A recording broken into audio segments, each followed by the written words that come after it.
You're a monster, you are. I'm loud and I'm vulgar and I wear the pants in the house because somebody's got to, but I am not a monster. You're a spoiled, self-indulgent, willfully dirty-minded, liquor-ridden... Kids love dinosaurs, about as much as TV executives love money. So it comes as no surprise that TV executives would want to adapt a popular dino-themed children's book into a big-budget ballyhoo. In case you've never heard of today's topic, Dinotopia is an illustrated children's book from 1992, which depicts a world where humans and dinosaurs coexist in harmony. Kinda like a Bob Jones University textbook, except not stupid. I'm talking about a world where your best friend can be a Parasaurolophus. You fly around on a flying lizard and you live in a city surrounded by waterfalls. Narnia schmarnia. I'm gonna escape from my reality in the land of the lost over here. The books, written and painted by James Gurney, reveal the fantastical island of Dinotopia, covering everything from history, language, culture, art, and even waste management. That is one big pile of shit. This was an intellectual property that everyone wanted to see made into a movie. And the groundbreaking special effects of Jurassic Park, released a year later, made the impossible seem possible. We could realistically depict dinosaurs and humans sharing the screen, so an adaptation of Gurney's world seemed not far off. However, we wouldn't get a cinematic Dinotopia until... ever. Instead, we'd get a TV miniseries in 2002 that makes me wish the dinosaurs had remained extinct. I know this is a beloved miniseries with groundbreaking special effects and bullshit, but it just makes me so uncomfortably angry and uncontrollable rage. Allow me to explain. Dinosaur dreams in the sunlight, paradise gleams in the moonlight. From the company that brought you televised epics like Merlin and the 10th Kingdom comes a 4-hour-long miniseries that Hallmark Entertainment dubbed a mega-series, meaning it was too long to be enjoyed but too short to become invested in. Dinotopia, the most expensive production set on the small screen. Every shot looks like it cost a fortune to make, but was it all worth it? People from our world are whisked away to miraculous fantasy land, where they must adjust to a new and wondrous, whimsical way of life. That is every fantasy story ever. But it's a standard that never gets old, as long as you use your imagination. In this case, two half-brothers crash their plane and wash up on the shore of a jungle island. Insert a Land of the Lost World reference. But what sets Dinotopia apart is that the monstrous lagartos terribles are friendly, and not CGI reptiles that want to eat your face off. Aside from the scary CGI reptiles that want to eat your face off. The brothers must cope with the fact that they will never get off the island, and must adjust to their new life, all the while feeling guilty for having let their father drown. Spoiler, he's alive. So the story would be a good character drama about beginning a new life in a foreign land. Kinda like an immigration tale, an allegory of starting over. Except all this other superfluous crap comes and steals the spotlight in kills a few hours. You know, typical tired trite themes like the search for a magical item, questioning traditions, and a really convoluted love story between characters you don't want to imagine reproducing. To be clear, there isn't much story in the first Dinotopia book aside from, hey, look at this city and hey, look at that city. But it's a fun ride, as long as you're in good company. Pop quiz, what makes for a good story? Good characters. Pop quiz, what is this TV show lacking? Good characters. The story centers around the stranded brothers, David and Carl, or as I like to call them, and ugh. David is the shy introvert who attempts to settle into his new reality. He's played by human vaginal lubricant Wentworth Miller of Prison Break fame. I think I'm having a panic attack. Well, something's making them panic. Something's making me panic. He'd yet to perfect his craft of acting. The other brother is Carl, played by Tyron Lightso of Dinotopia fame. Oh, Carl. How I wish the Mosasaurus had eaten you, Carl. Okay, so you are now stranded in a strange world. You will never see your old life, family, or friends again. It's an awful thing to think about, but after a while, you'll gain acceptance and learn to move on. After all, you don't want the story to get stale, do ya? Well, guess what? Carl doesn't really ever move on. He remains the same unpleasant ass for most of the movie. See what life is like here. Maybe that's because you don't have a life back home. Ugh. You got a big mouth. Anyone ever tell you that? Ugh. But I've never sought another after my soulmate's death. Wow, how'd you score a babe like that? Did anyone making this realize how obnoxious he is? I play a guy named Carl Scott. He's obnoxious. I just realized what Carl is. You know those stories where an American goes to France and complains that no one speaks English, or you can't find a hamburger anywhere, or the cars are too small, and you just want to knock their block off? Man, fuck this dinosaur place. I'm missing the Bachelorette and Joe Millionaire. I don't like this guy. There's also a girl. She does stuff. The actress Katie Carr is decent, but she's never given much to do beyond being a constant cock tease. Oh, and she's daughter of the mayor.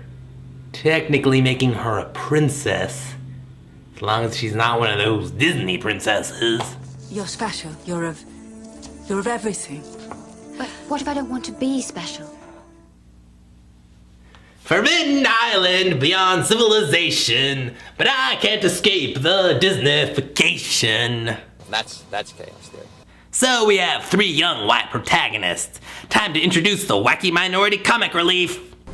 I am Unu, Well, it's not very funny. Squadron Leader, Skyvex Corps. Oh wait, no, he's the stoic army leader guy. Well, and who's the funny one? Gosh, I'm sorry. No. It's perfectly all right. It was completely my fault. Okay, so the wacky minority sidekick is a Troodon. That's progressive? Ah yes, I forgot about Zippo, the stereotypical flustered librarian. Though I've seen his bookish archetype too many times before, casting him as a reptile adds a bit of originality. I just love the way you jump about, very quick reactions, and the way you eat with your little knife and fork, cutting up all the food first. I mean, it's so funny. Oh, you mammals are just like us. I really like your people's music, and your children are so adorable. Zippo is always on the verge of being annoying, but he's just underplayed enough that he's tolerable, and in fact becomes one of the more likable characters in this mega series. I can't believe I'm using that phrase. And what's a TV megasaurus without a villain? Enter David Thewlis as Cyrus Crab. If you read the book, as you should have, then you'll recognize Crab as the last name of the book's antagonist, Lee Crab. Yes, even in a utopian society, scoundrels and raiders still exist.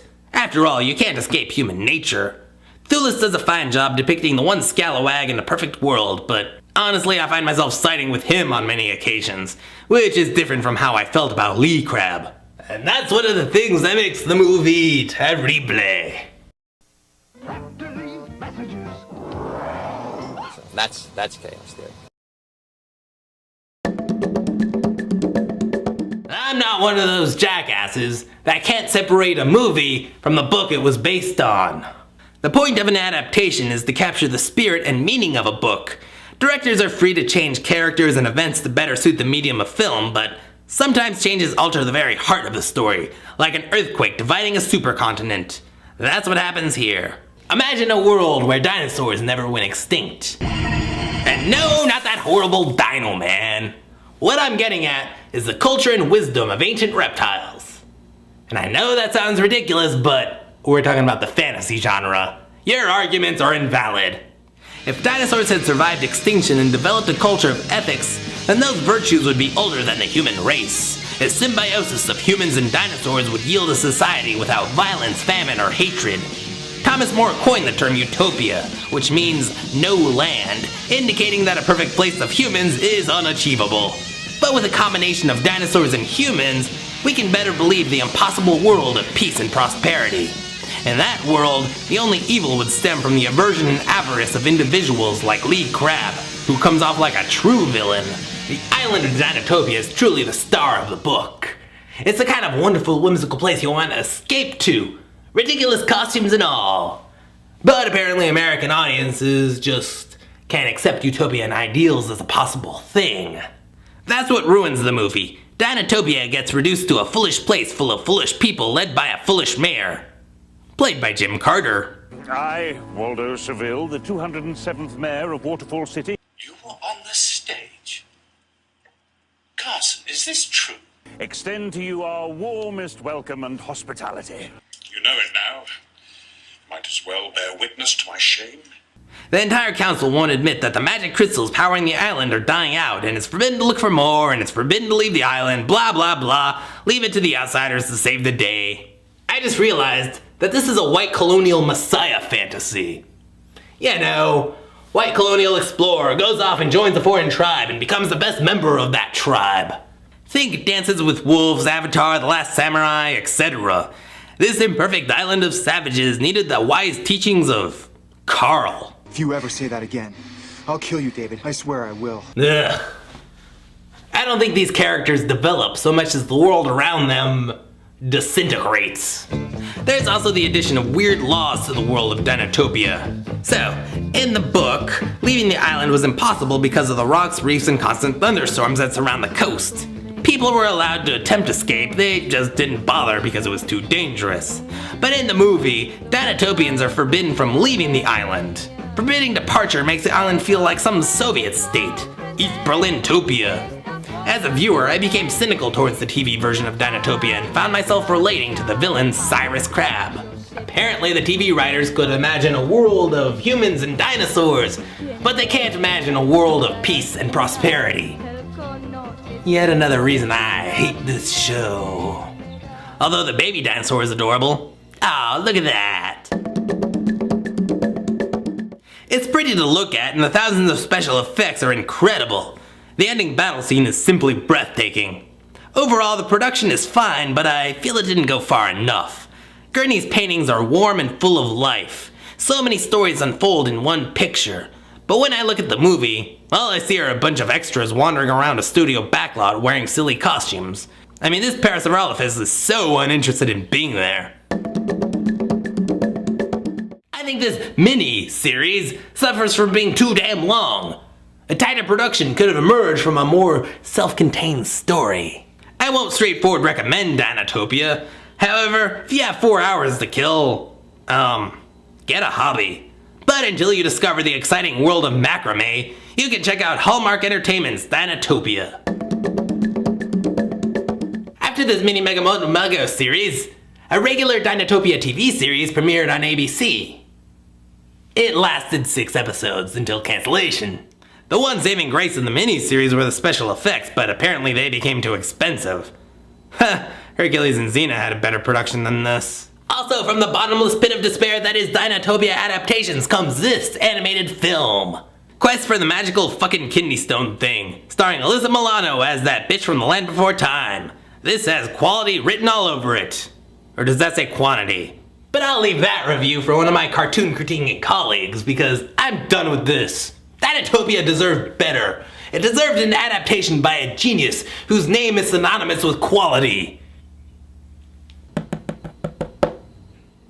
Personal prejudice and financial greed are the two great evils that threaten courts of law. And once they get the upper hand, they immediately hamstring society by destroying all justice. This actually would be better with Alyssa Milano.